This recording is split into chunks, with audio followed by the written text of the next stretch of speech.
Welcome to Truth Jihad Radio. I'm Kevin Barrett, doing radio that you'll never hear on National Public Radio or any of the other corporate-funded networks. Yes, that's right. Our public radio in America is corporate-funded and controlled by the same consortium of oligarchs that has pretty much taken over everything and is now giving you nonstop propaganda from a single myopic and frankly idiotic point of view.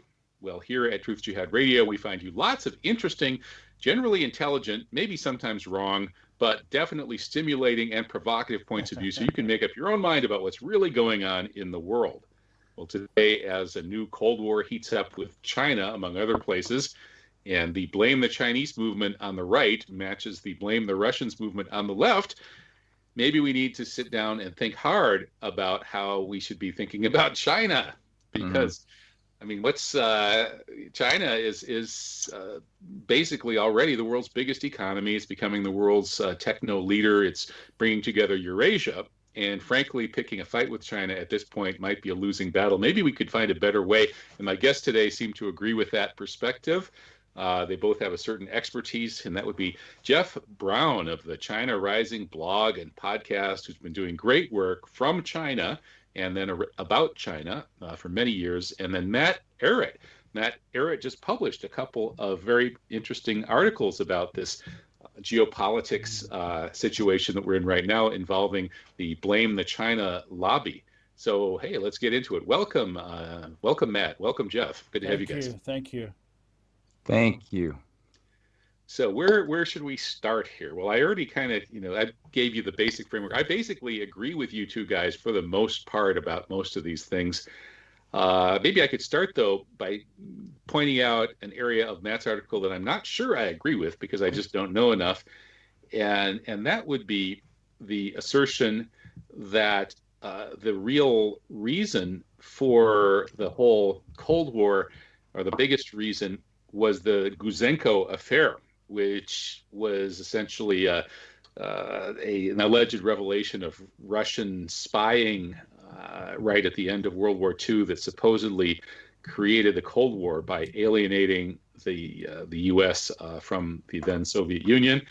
And Matt, you cast Henry Wallace as a hero. I always thought so too.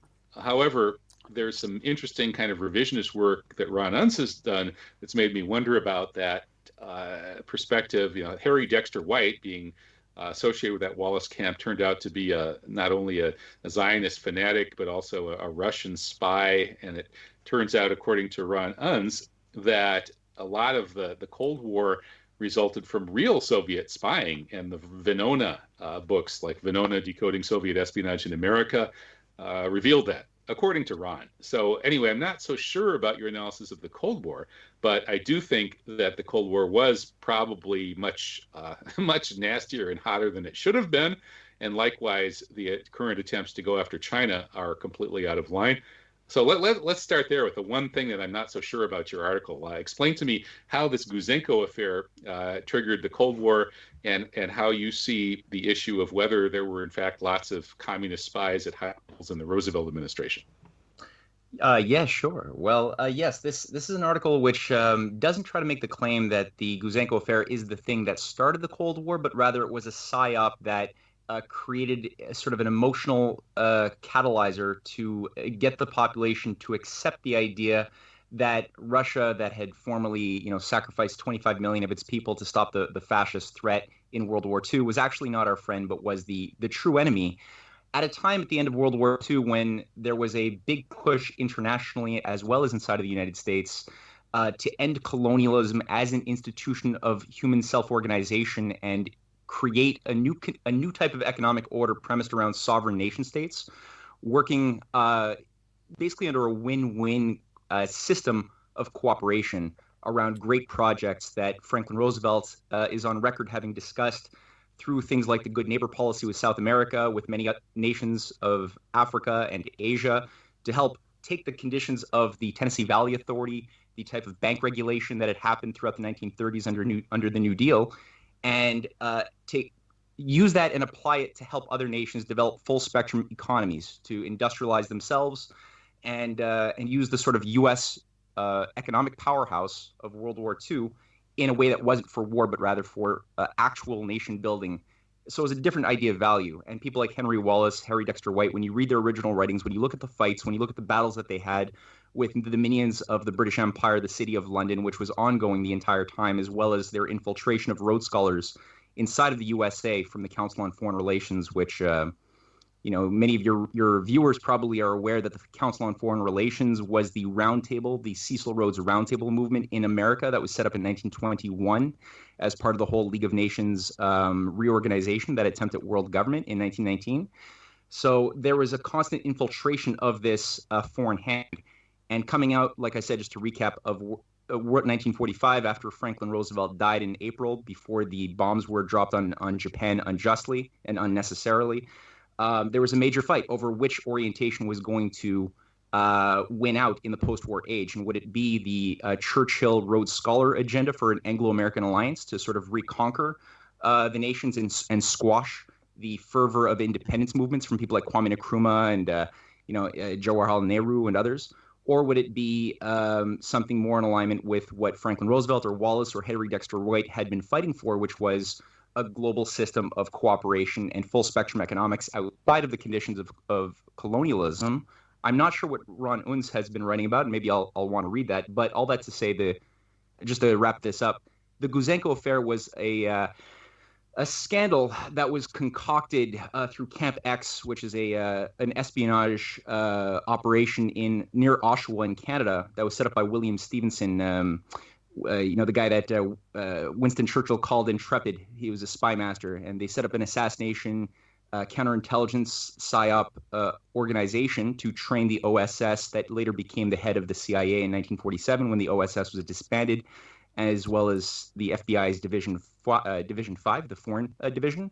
They were all trained in this, and Gusenko, who was a young 26-year-old cipher clerk from the Russian embassy, was a fellow who left the Russian embassy one night in September 5th, 1945, and basically took a bunch of documents, some of which included the apparent names of encrypted spies that had been under the control of the Kremlin, who had been deployed throughout the civil service of Britain, the USA, and Canada, and 808 documents as well with him as he defected. And he spent 5 months right after that defection in Camp X before the actual public scandal was made, again, public in 1946 in February, and a mail. This got the fear factor going heavily in the mind of the population, who were still thinking that Russia was our friend or China was our friend. And I'm just saying in my article that this is a formula that has been reused for today's repackaging under the, if you're a leftist, you're of the belief that Russia has infiltrated and taken over the USA through their puppet Trump since 2016.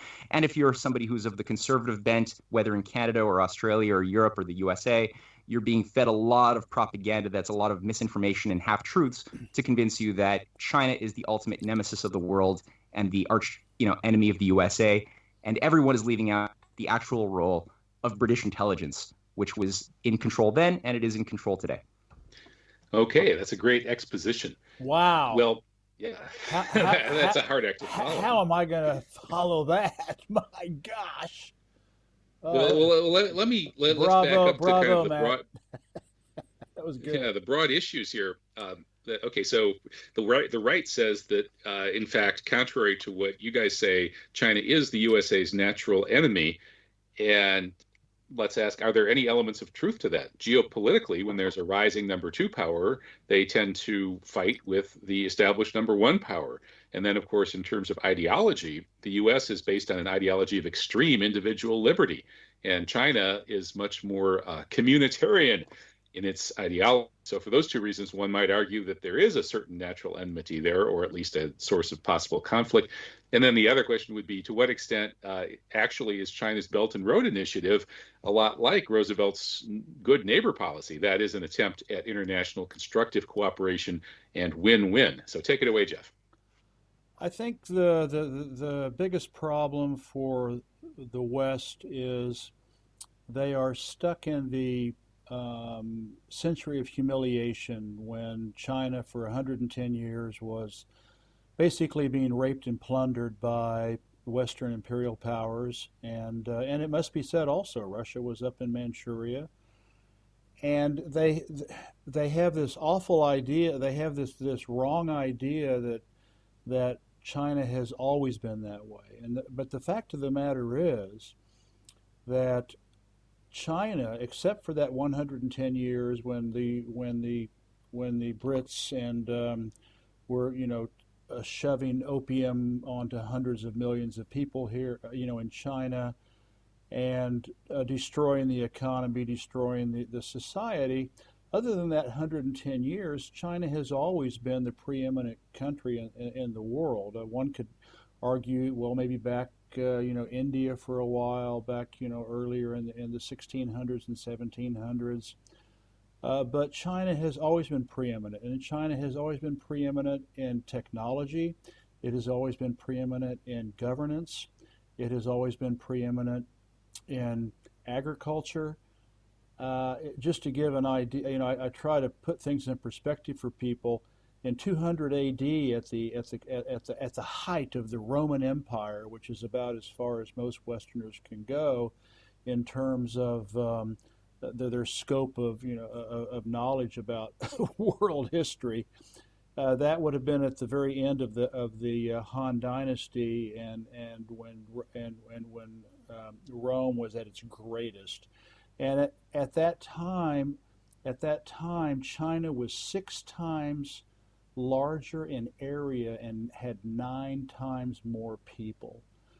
So Rome was a pissant compared to China, even at its greatest extent. China has always set the pace technologically, scientifically, infrastructurally. They've had pharaonic development plans that go back thousands of years.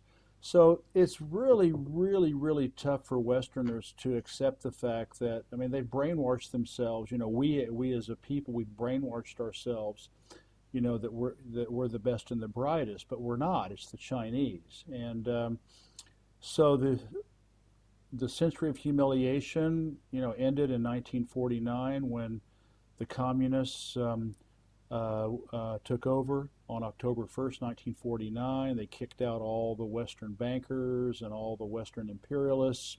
Actually, it took several years. It wasn't until 1956 that they finally got rid of all of them. But this is the problem, is that we have always been inferior to China, except for 110 years out of 5,000. And the problem right now is that the West is using that 110-year window as their perspective, and it's just complete and total folly. So China is now, since 1949, is just taking back its regular role in world economy, world history. And I'll let Matt talk about the Belt and Road, because he's done a lot of work on it too. But that's the problem, is that we've always been number 2. The West got the best of China for 110 years, and now that's all been clawed back, and they are going to greater and more impressive heights. Okay. Well, what do you think, Matt, about the question of the Chinese orientation towards development, the Belt and Road as a sort of new good neighbor policy approach, versus the Western oligarchs who have a much more Malthusian approach? I've recently been exploring the issue of whether there's a depopulation agenda, and Kevin Galloway came on my show talking about that, and he argues that there's a very extensive one.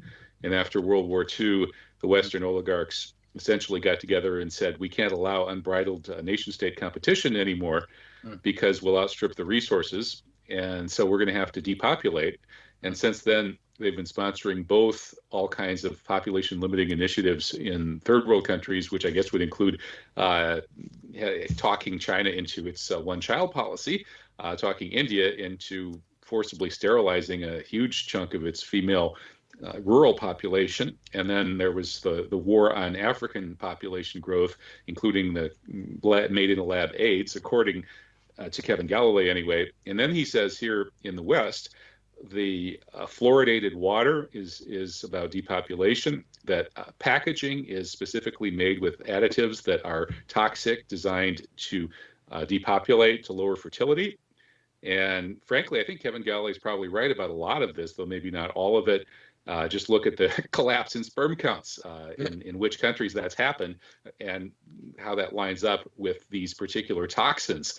So maybe, Matt, since you're from that school of thought that says that we should be not malthus, that we should be using progress and technology rather than trying to use depopulation or extreme population limitation measures, which of course may have been responsible for much of the destruction of freedom and democracy and the whole Western tradition of the Enlightenment and the creation of a secret government, because they can't do all this stuff. I mean, if we all knew we were being poisoned and that they purposely killed hundreds of millions of people since World War II and prevented the births of billions more, we would probably want to debate that.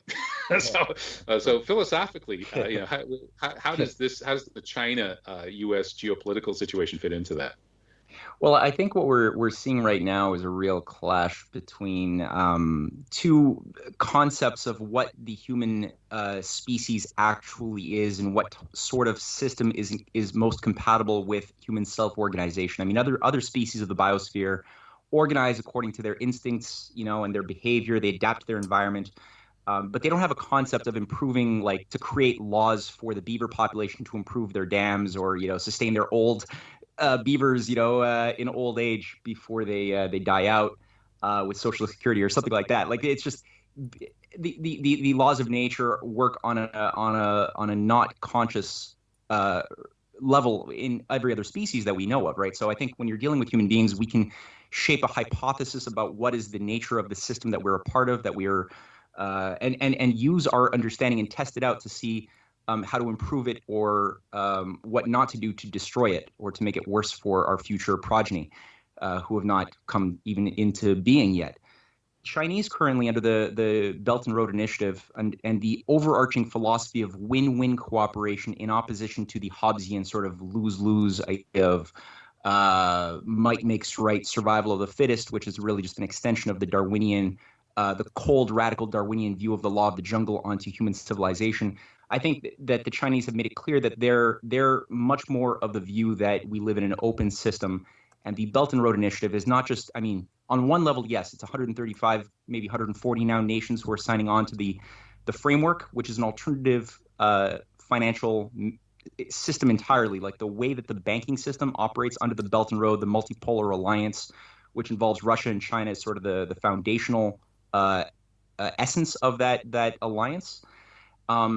These are countries that are adopting investment strategies that are very long-term, low interest. I mean, we're dealing with 5 to 20-year orientations or longer even for high-speed rail, massive water education, and things that really activate the potentials of the mind, which you didn't get with the unipolar system of the, when Harry Dexter White died in 1948 while he was campaigning for the presidency of Henry Wallace, who was fighting against this whole Cold War doctrine in 1948 as a Progressive Party leader. Basically, that was ousted. There was a big FBI operation to oust him, paint him as a red commie. Paul Robeson was a big part of that fight. So was Einstein.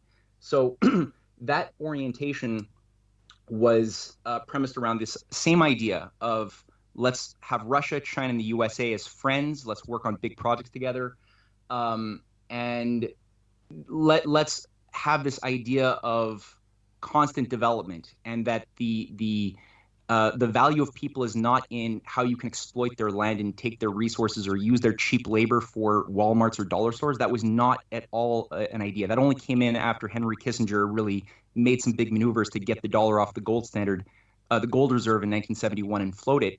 And he made openings in China at the time where he thought he had the upper hand in getting China to accept the outsourcing of U.S. manufacturing in this new world order of, consumers, beautiful people of the developed world who would no longer do the dirty work of producing, but the poor people of Asia and Latin America would do the productive dirty work, and they would stay poor. And that was sort of what Kissinger and his ilk represented as an idea of how they wanted the world to be run forever. They didn't realize that Deng Xiaoping and also Xu Enlai, who were major enemies of the Gang of Four, they had a very different long game that they were playing, which was enunciated most clearly in 1963 by Xu Enlai and his four modernizations mandate, calling for industrial, agricultural, national defense, and science and technology to be the driving force of creative development of China if it was going to emerge into the 21st century. And he was thinking of this in 1963. Again, the Gang of Four had a very different view, which Henry Kissinger liked. He wanted the China of the Gang of Four ideology to be the permanent situation forever. So when Deng Xiaoping, Xu Enlai died, Deng Xiaoping, his ally, ended up becoming, taking the driver's seat. He unleashed a very important policy of the principles for modernizations in 1978 that outlined a serious program for science, technology, R&D, and ultimately this evolved in the 1990s into a more cultural focus, which understood that, yes, we have to develop and leapfrog China was a third world country in many ways, and it had to leapfrog hundreds of years of development of the West in a very short period of time by learning and copying for a period.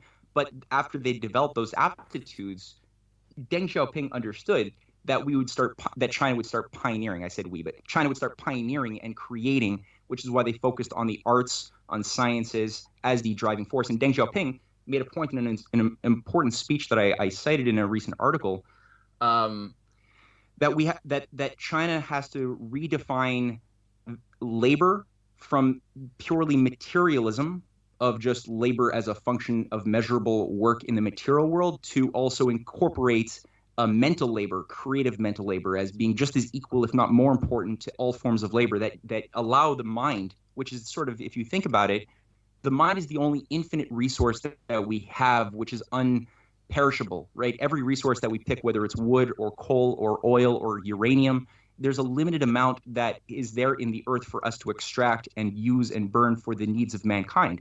But the mind is the only hyper resource that allows us to creatively discover new resources, as long as we're treating human beings with dignity, giving them a reason, hope, passion. And so in that sense, if you're a Malthusian looking at mankind, or a social Darwinian or eugenicist, looking at mankind as being shaped by our material, genetic, physical attributes that we pass on hereditarily, you might think, well, that more people is bad because that's greater rates of extraction of resources and agriculture that causes a collapse point that proper social engineers and good governance should try to control. Things like we have coming out of Klaus Schwab and the Great Reset agenda, for example. Population control, keep the leaders of production and consumption under the control of a priesthood or a grouping of unelected experts who have the hard stomachs to make the tough decisions. Whereas, if you're a Franklin Roosevelt, if you're a Wallace, if you're a Deng Xiaoping or a Xi Jinping, you're looking at the human mind as being like, oh, it's great. We got a lot of young people. We have more people. That's more minds to make more discoveries because the universe is huge and there's so many problems to solve. So we want to have more minds if that's what we value. And if you do that, you will force your monetary, political, economic system to behave totally differently than what we've been allowing the IMF, the World Bank, and the other structures of the Western finance to do for the past 75 or so years since Dexter White died. And these Rhodes Scholars and Fabians really took over and started, creating a new Roman Empire. Very interesting. Well, so Jeff, Matt has brought up what maybe is sort of an ideological difference. I already alluded to it, the U.S. being hyper-individualistic and China being communitarian. And that leads us to observe that the Darwinian paradigm is based on individualism. Classic Darwinian thought says that there are two units of selection, the gene and the individual, and that's it. So as Dawkins says, the selfish gene is the main unit of selection by the way it influences the individual. And so we humans, for example, are simply competing among ourselves. Each individual is competing to be as fit as possible in our competition with other humans and with nature. But there's a revisionist view of Darwinism represented by people like, Dorian Sagan and Josh Middledorf have been on my show talking about this, in which group selection, which is heretical from the orthodox neo-Darwinian perspective, is invoked to explain some things that classic Darwinism can't explain, such as the two obvious ones are sexual reproduction and aging. Because if each individual were trying to get the best possible genes to be the most fit in its competition with other individuals and with nature, then you wouldn't have sexual reproduction, because the individual has to give up half of the genes of the next generation to do it. It couldn't possibly happen if evolution were mainly about the individual. And then aging also couldn't possibly happen, because the longer you live, the more kids you're going to have. So basically, the genes would be selecting for people who would live as long as possible, which essentially would be immortal, because all sorts of tortoises and trees and so on are basically immortal. They're less, the older they get, the less likely they are to die. Everything would be like that if indeed the genes were being selected for individuals. But if in fact what we call individuals are really just colonies of different cells, which are themselves colonies of all sorts of other things at the subcellular level, and if a species is a kind of individual, and tribes are each individuals, and maybe the whole ecosystem is in a sense an individual as well, that is, Earth Gaia is itself an organism, perhaps competing and cooperating with other organisms throughout space and time and different dimensions, then suddenly the group has to be invoked at every level. And so group selection says that you can't have individuals optimizing themselves by trying to be immortal and to clone themselves rather than sexually reproducing, because any time that would break out within any ecosystem, it would destroy the whole ecosystem.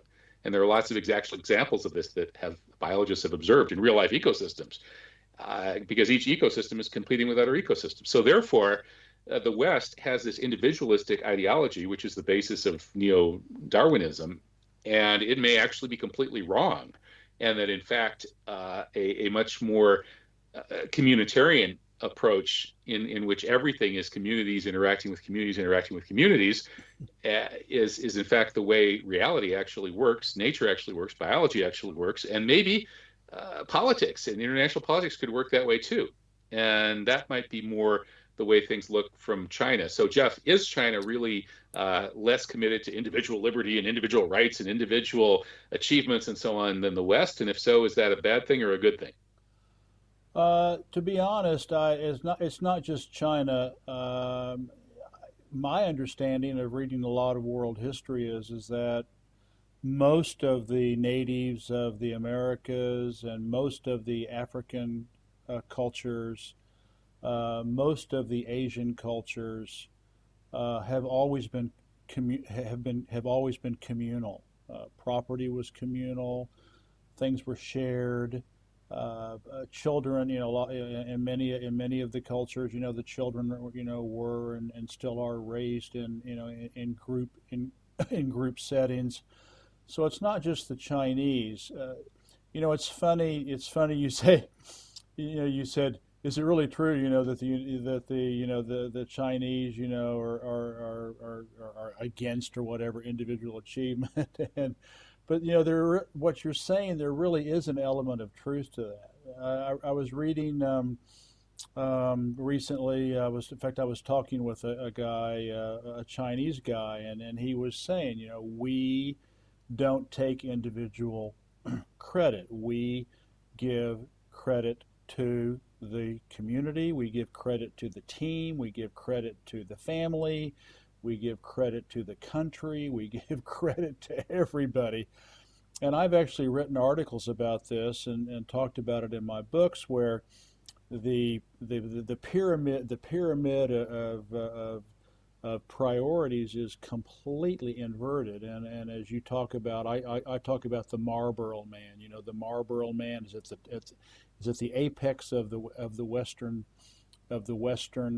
um, uh, pyramid, and then next is family, kind of, sorta, and then next is your neighborhood, and then kind of, sorta, not in my backyard, and then it goes to your town, and then your state, and then your region, and then your country, and then your government is at the bottom. And the hated government. And it's just unbelievable. But in China, it's the exact opposite. The government, the leadership is at the top. The country comes next. Then comes your region. Then comes your state. Then comes your town. Then comes your neighborhood. Then comes your family, and you're at the bottom, bub. And that's the way it is. This is how they think. I was talking to somebody, who was at Huawei, and who works at Huawei, saying, we don't think it. We think as a team. We think as a group. We're cohesive. We bounce ideas off of each other. And that's why even all this rubbish about Mao being supremo dictator, that was never true. He there was a huge amount. He couldn't do otherwise. He had to seek, and there was a huge amount of cooperation and dialogue and give and take, and this is the way the Chinese work. And as I understand it, it's the way that most of the world's peoples worked and lived and prospered until Western imperialism, spread across the planet like a plague of locusts, and ravaged and raped the planet for 500 years, and unfortunately they still are. But for the most, except for those countries that are free and independent, like Russia, China, DPRK, Vietnam, Cuba, Venezuela, but they pay a very heavy price for asserting their independence in terms of sabotage. So yeah, you're right. You don't count for squat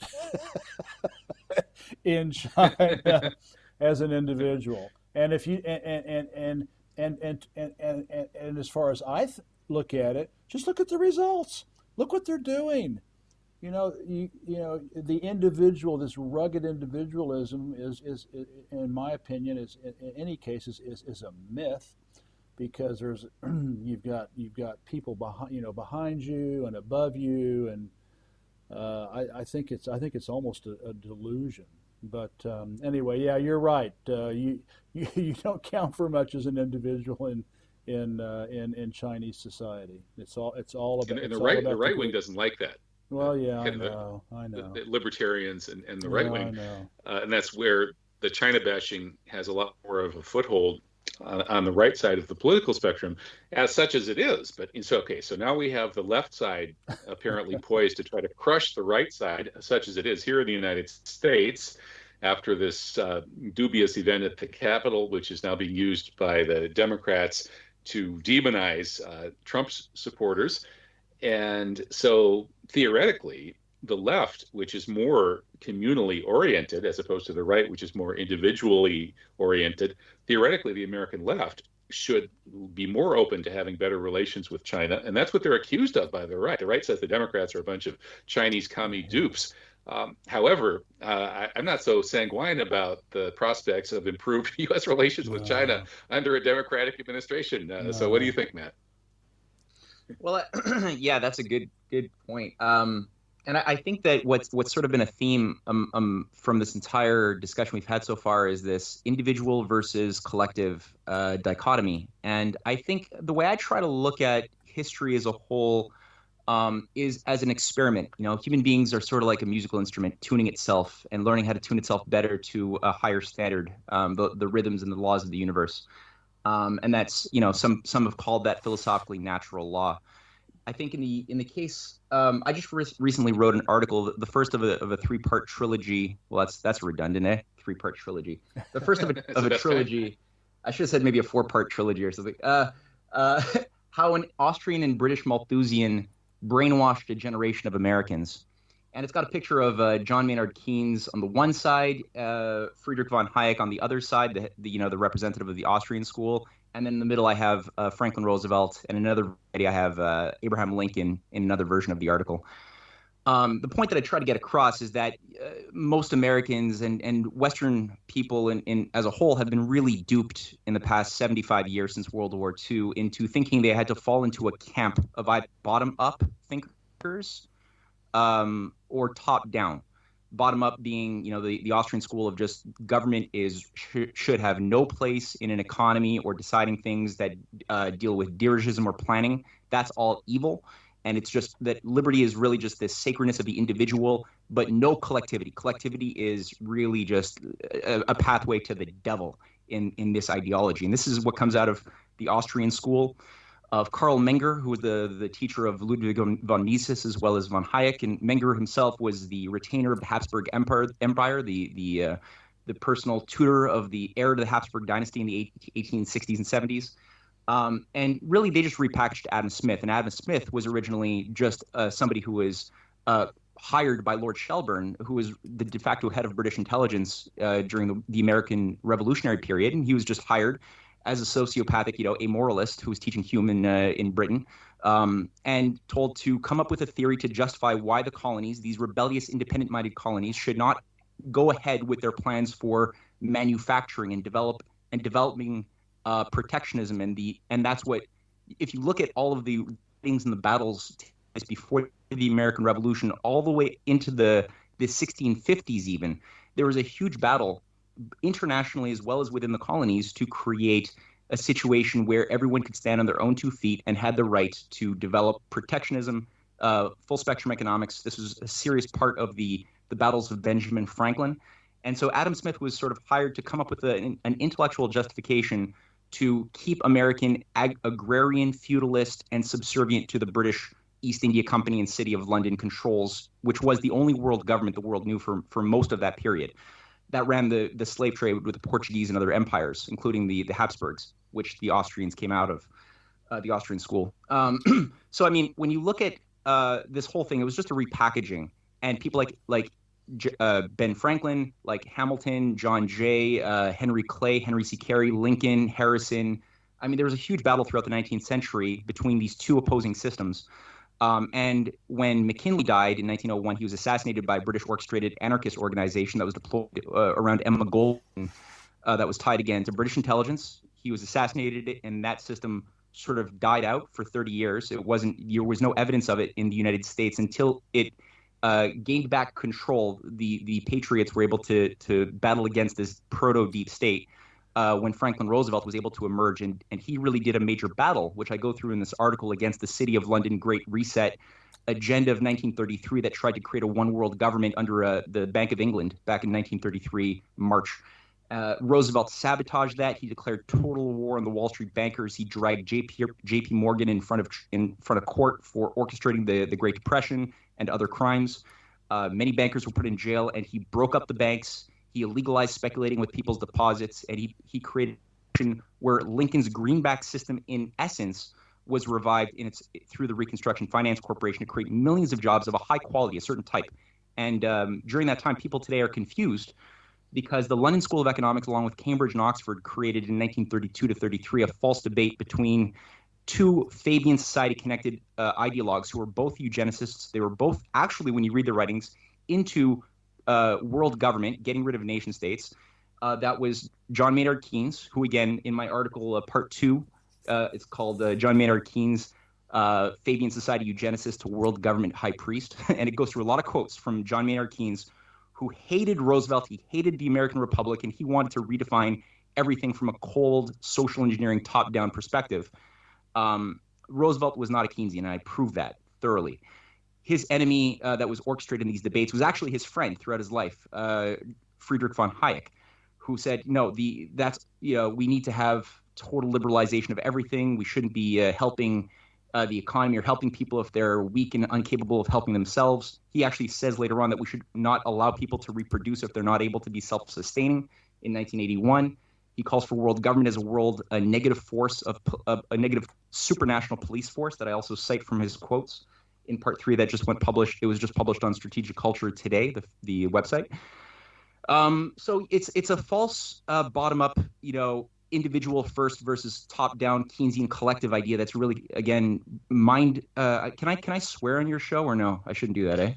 It's probably better not to, because okay, I won't at this do point that. they want any excuse to deplatform me. They're just making stuff up. So okay, I won't. So all that to anything say, I'll wrap it up here. But it just talking about this stuff makes me want to curse a bit.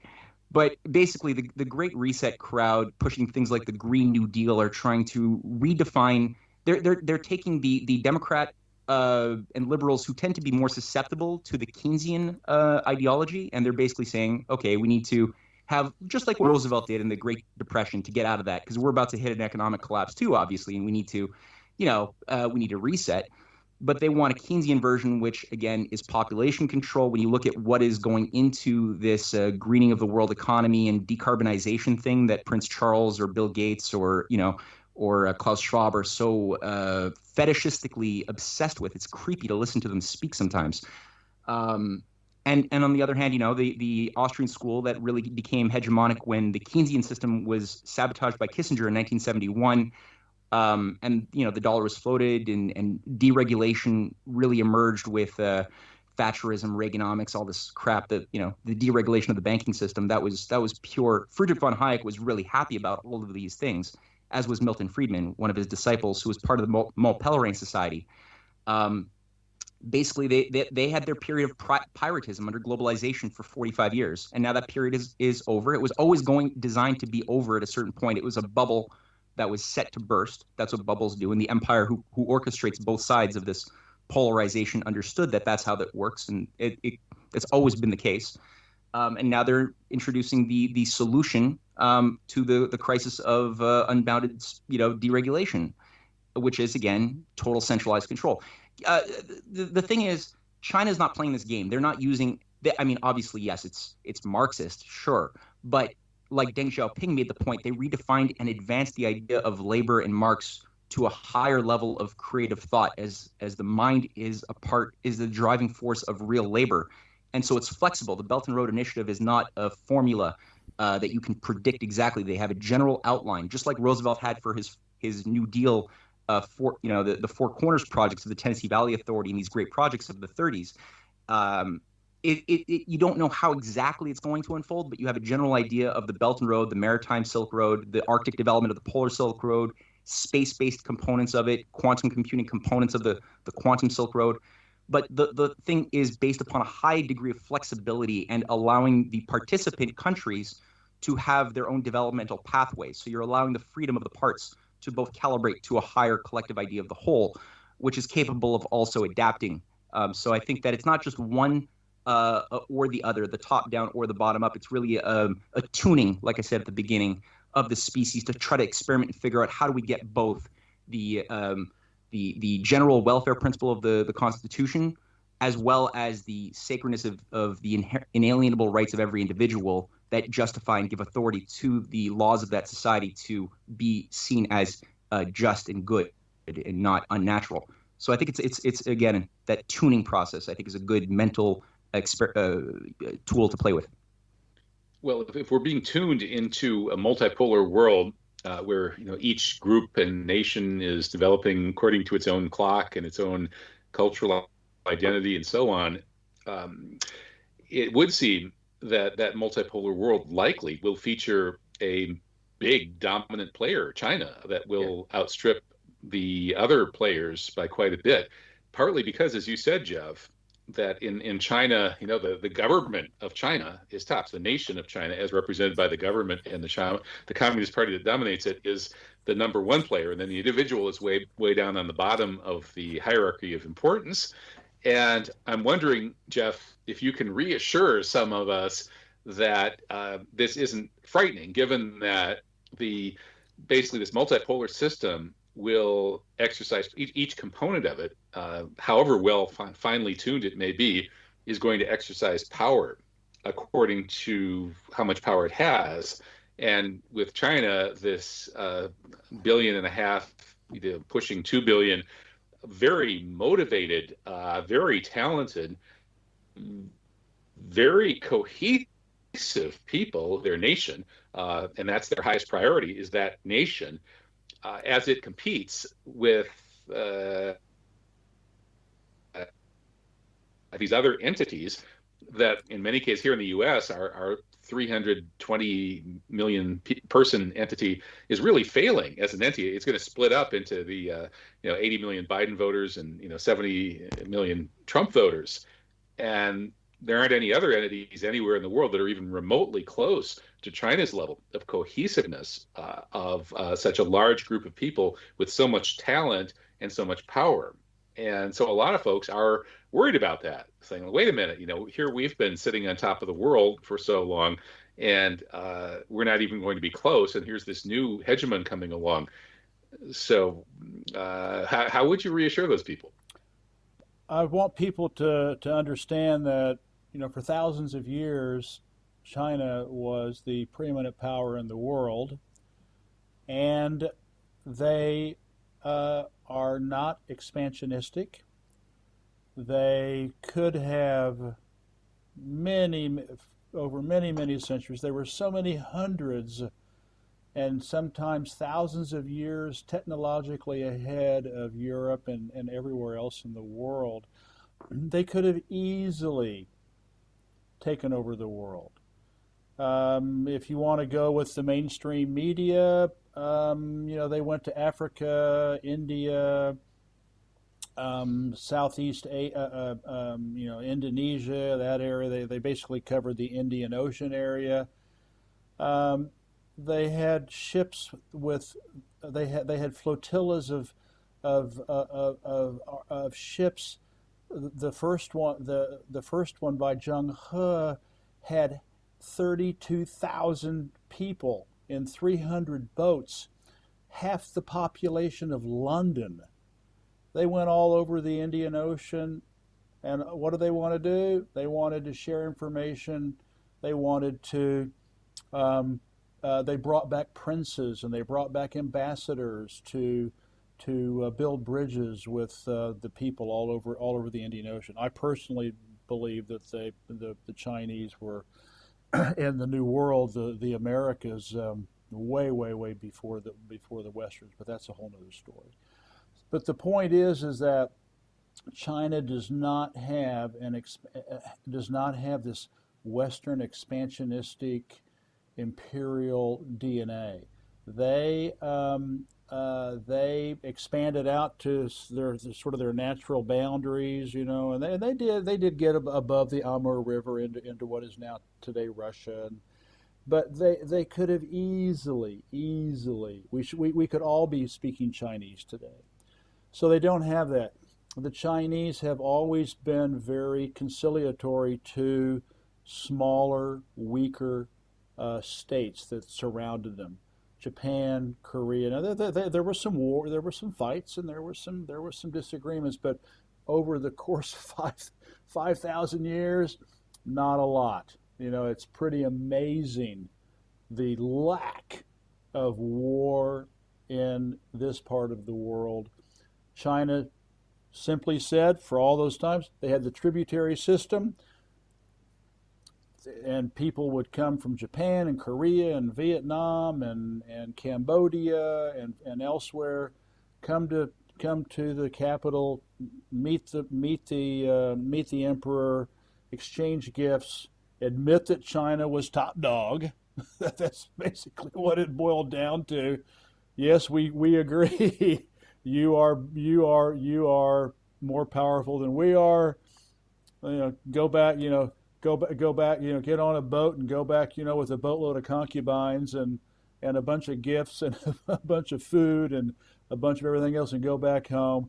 And then every 5 years, come back and do the same thing.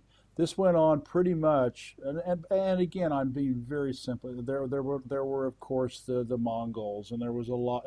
there were the Mongols and a lot of border disputes with the Mongols. But this is just the way China works, and it goes back. It even predates Confucius. The Chinese governance is based on ethics. Western governance is based on power, and that makes all the difference. And there's a wonderful book that's for free. In fact, I think I even gave it to the China Writers Group that Matt and I are members of, where there's 365 passages going back thousands of years of what leaders in China were educated with, and how to govern, how to avoid war, how to avoid, how to make the people happy. This is how the Chinese think. A Chinese leader first and foremost thinks of the people, and the emperor, and it should, and idealistically all the way down to the village level leader. Is it perfect? No, but at least this emphasis on ethics, this emphasis on the golden rule, this emphasis on collective prosperity is why why people should not worry about the Chinese dominating the world going into the 22nd century. They dominated the world for 5,000 years, and look what happened.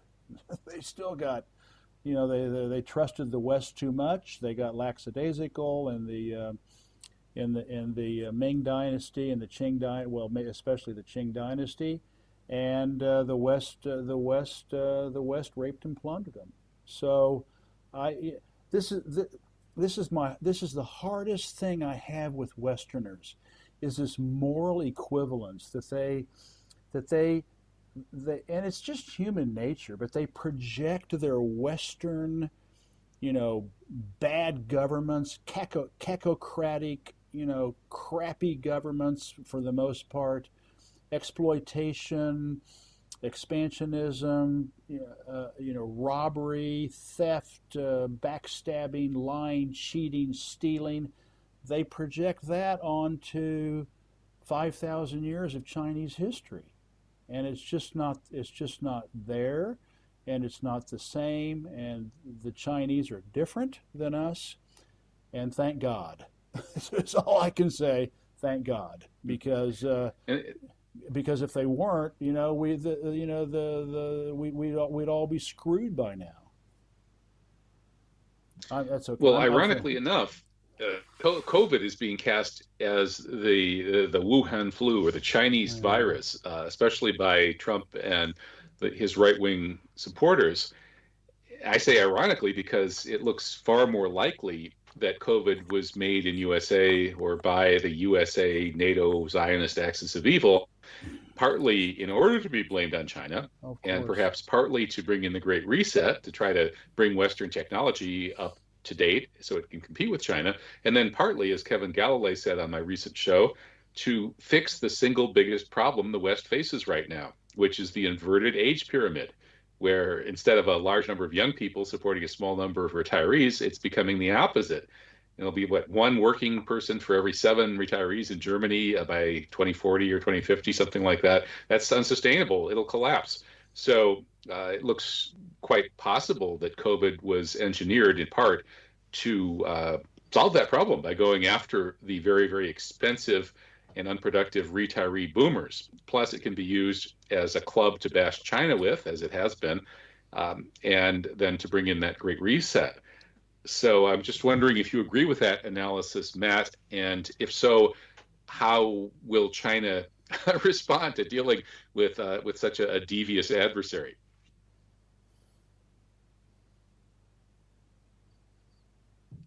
Hello, Matt. Sorry, can you hear me? Yeah, there you are. Okay, sorry about that. I think that China definitely needs to be very careful and stay very much in the driver's seat and keep its alliances with Russia firmly sacred, because right now the China-Russia alliance together represent a dynamic powerhouse that is relatively unbeatable, barring maybe a full-scale launching of nuclear war, which certain war hawks are perhaps actually willing to do. If they see that their system of controls is failing and they are losing their ability to crush their opposition under this their desired unipolar post-nation state system, they might actually go ahead and do something that crazy. The old statement of I'd rather rule in hell than serve in heaven comes to mind. China has gotten some flack because, and I mean, I think that I don't want to overly celebrate China because I think that sometimes when you put too much false hope uncritically in a state and its people, you tend to create blind spots that make you susceptible and I think China is susceptible to certain forms of manipulation that it has to be on guard for. I think Russia is more street smart and street savvy when it comes to political intelligence, counterintelligence operations, and the way that the empire actually uses its bag full of dirty tricks. I think Russia's a little bit sharper on that. China's using an approach kind of like Aikido, or like the Bruce Lee philosophy of be like water, which is wise. It's good. You don't want to directly resist anything. You want to make friends everywhere, even with your enemies. It's actually a Christian thing to do. But I think it sometimes adapting to evil can undermine you as well. And we know that there are certain officials within the higher echelons of the Western, what some might call the deep state, that want to act like they're friends with China in order to infuse their Trojan horses of political economic practice into the Chinese operating system, whether it's through the decarbonization policies or whether it's some of the COVID policies as well, allocating government controls to a world, supranational bodies. These are things that are desirous. So they act like Joe Biden acts like he's pro-China sometimes, as do other people within the Liberal Party of Canada. But, if you look at it, they just really want to get close to subvert you from within. So China, what they did, I think, with the AIIB, the Asia Infrastructure Investment Bank, is a good example of the right way to do it, because they allowed for Western competitors to be a part of it. And they even, they have an open policy. They're not exclusive to those who are part of the Belt and Road Initiative. They've said again and again since 2013 that they welcome the participation of the United States, of other European and Western countries to play a role under this new set of rules that are premised around a different idea, a higher idea of self-interest, which is more, I think, truthful and good as far as the long-term self-interests of the species are concerned. And it would be in the interest of individuals who want to make money as well. If you're an entrepreneur and you want to fucking make billions of dollars, invest in the Belt and Road, work with that. And a lot of people want that, who see that the Western system of economic bubbles that are ripe to collapse have no future. So it is a win-win. And we're pretty much at the end of the allotted time, though. Oh, sure. Yeah. So I'll just wrap it up. Let me just wrap it up. Yeah. So all that to say, I think that China definitely wants that, and it's in our interest to join it. The only thing to keep in mind is that you're dealing with the system is about to collapse. Like, there won't be a future in the system, and we will have a new one. And whether it's based upon this unipolar versus multipolar alliance really is up in the air. I'm not at all optimistic about Biden or what's coming in with him, but that's where the fight's at right now. So. Okay, well, we'll stay tuned to see where it goes and keep reporting on it here at Truth Jihad Radio. Well, thank you, Matt Ehret, and thank you, Jeff Brown. Great reporting, as always, from you guys. Totally beating the heck out of the mainstream propaganda machine with your reporting on China and geopolitics. So keep up the great work. God bless. Thanks for having us on. Bye-bye. Okay, bye-bye.